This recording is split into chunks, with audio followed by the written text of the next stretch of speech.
540 miles, 70,000 feet of elevation, no support, no crew, just me, my bike, and the Colorado Trail.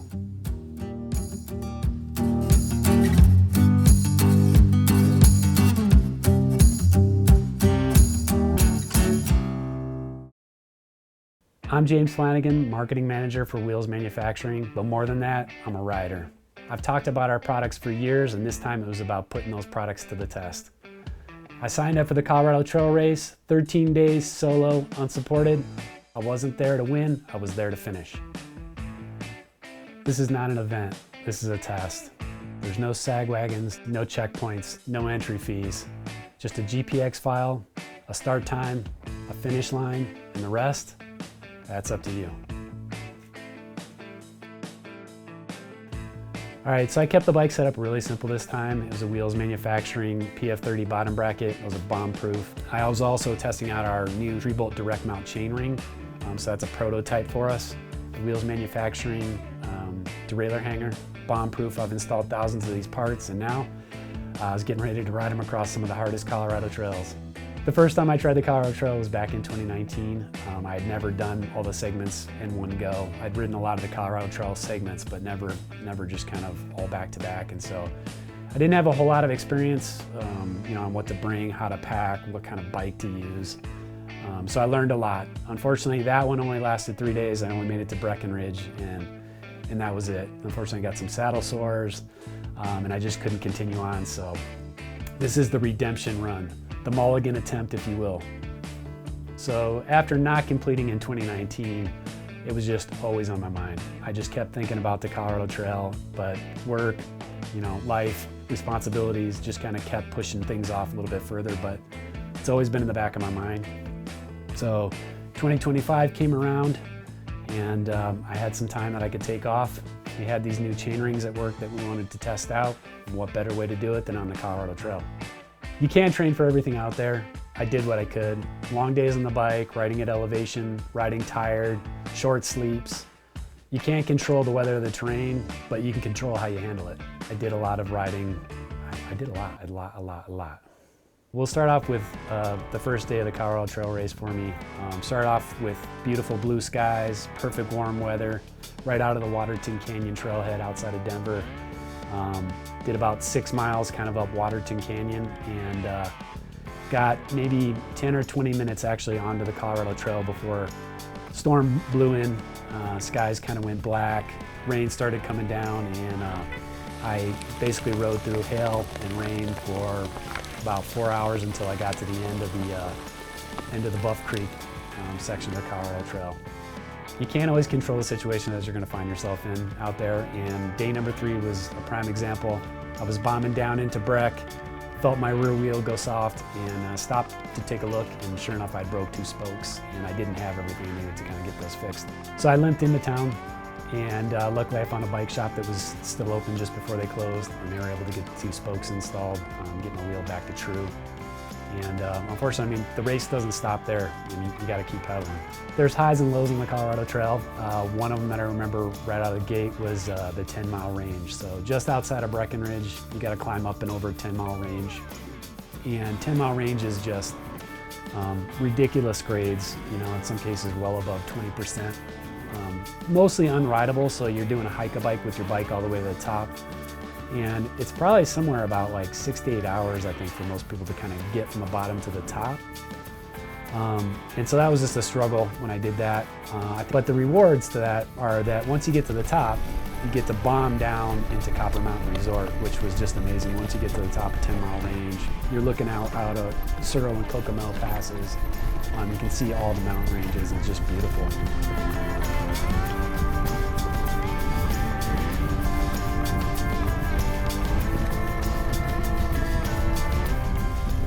So I bombed down into Copper, got something to eat, and then the next 2 passes that I was going to do for the day are Searle and Kokomo. So you climb right out of Copper Mountain, kind of underneath the ski lifts up on the Colorado Trail, and you get to the top of Searle. By that time you're tired, it's alpine up there, and I was just exhausted. And so I'm looking around, and I can see, you know, just beautiful vistas in front of me, and something catches my eye. Something's moving off in the distance, and I didn't know what it was. I was pretty tired at that point. And the more I looked, it was coming at me. And as it got closer, I realized it was a herd of probably a couple hundred sheep just herding right at me. And I thought I was gonna get ran over about 50 feet before they made it to where I was. They kind of split off and went around me. So I ended up surviving the sheep herd. But yeah, I continued on, made it over to Kokomo, dropped down in a 10th Mountain kind of camping area they have down there, and stayed the night.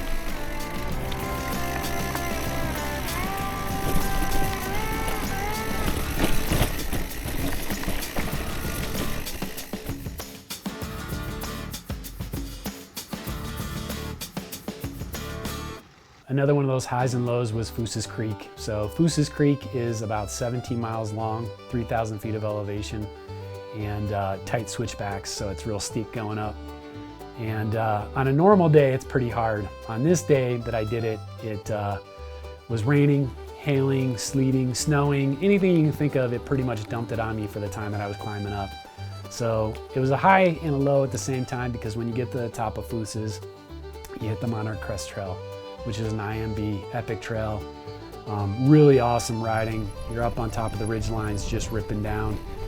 So once I got to the top, struggled through all the rain, the sleet, the snow that was kind of thrown at me climbing up Foose's. Got to rip down all the way to Marshall's Pass.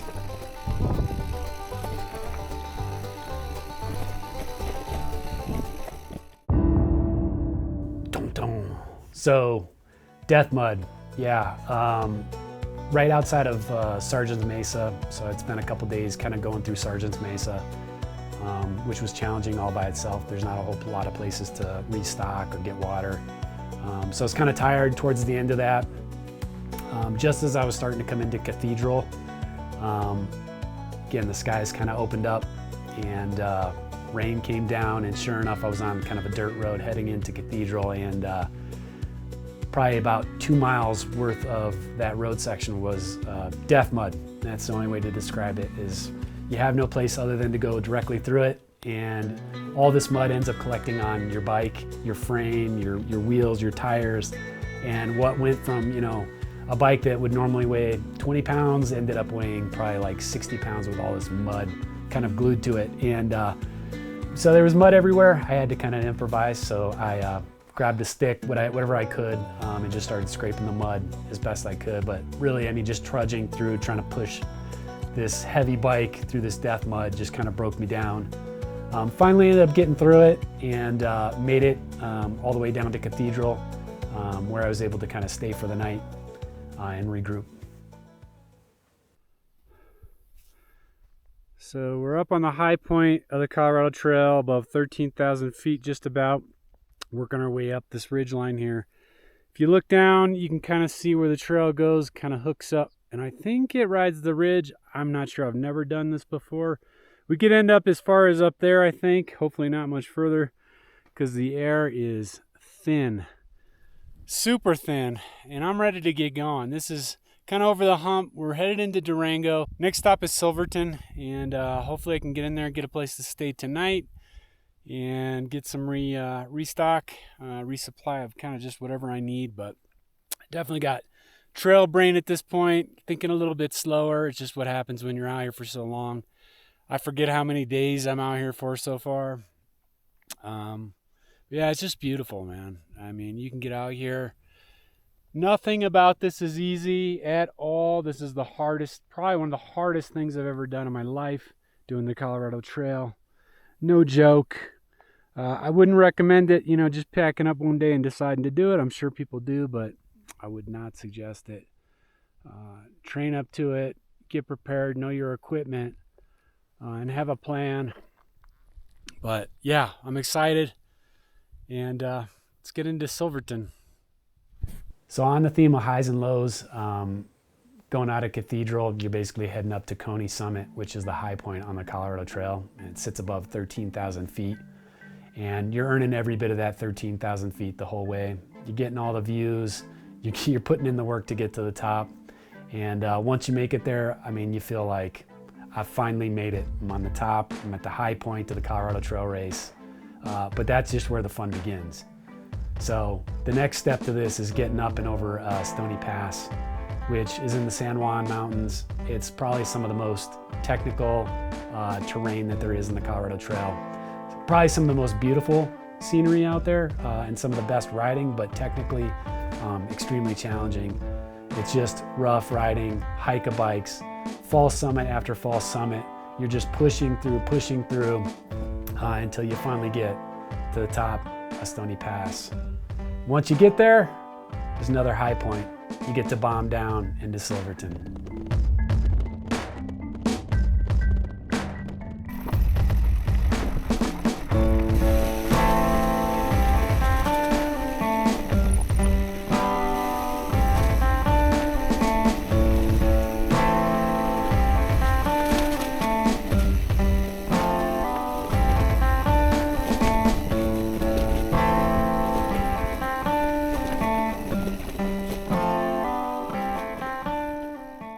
I had finally made it to Silverton and stayed the night there, kind of got my feet back under me. At that point, my body was pretty much breaking down. I was like 2 days from finishing the Colorado Trail race.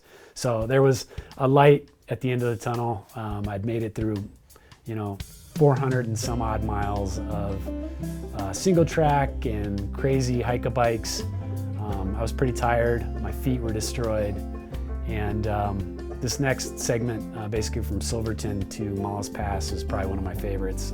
The view just gets really beautiful up there, kind of climbing out into the San Juans. And so I'd made it up top of Mallas, started making my way back down, and finally made it to Indian Trail Ridge, which is just a ridiculously steep, gnarly trail that's a hike-a-bike. It's like a knife's edge.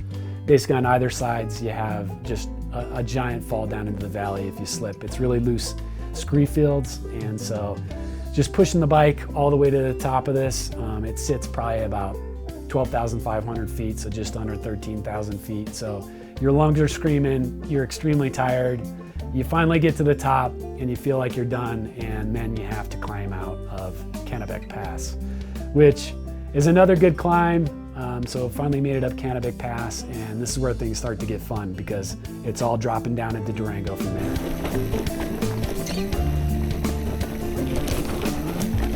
So the final descent into Durango was amazing. Perfect weather that day, blue skies, you had the wildflowers on either side of you, just blasting down. Hit the last 6-mile section, which is just super fun downhill right to Junction Creek Trailhead. And bombing down to the Junction Creek Trailhead was a lot of fun, and I really needed it. I was exhausted by the end of that trip, and that last 6 miles was a lot of fun. It's just really flowy, fast downhill right into Junction Creek. I got into Junction Creek probably somewhere around 6 or 7 o'clock. I can't quite remember, but I remember pulling in there just exhausted, thinking about all the things that I had just done over the last 13 days and how crazy it was. And there was nobody there when I got there, so it was kind of a surreal experience, after doing this, that there was no finish line. I just kind of showed up. There was no people. There was just this giant Colorado trail sign in me. So I took a couple quick photos of the sign. I was stoked to be done, but to be totally honest, at that point, I was just really hungry and tired. So I biked into Durango. It's probably like 5 or 6 miles, and stopped at the first gas station I could find. Grabbed a Coke, grabbed a Snickers, and sat there and kind of regrouped myself and went to find a place to sleep for the night. What did I learn about my time on the Colorado Trail? Well, I learned that the Colorado Trail will break you down, but at the same time, it will build you back up. I learned that a positive mindset and the willingness to keep pedaling through will get you to the end. And I also learned that if something's calling you and you really feel like you should do it, you should absolutely go for it. The Colorado Trail was amazing.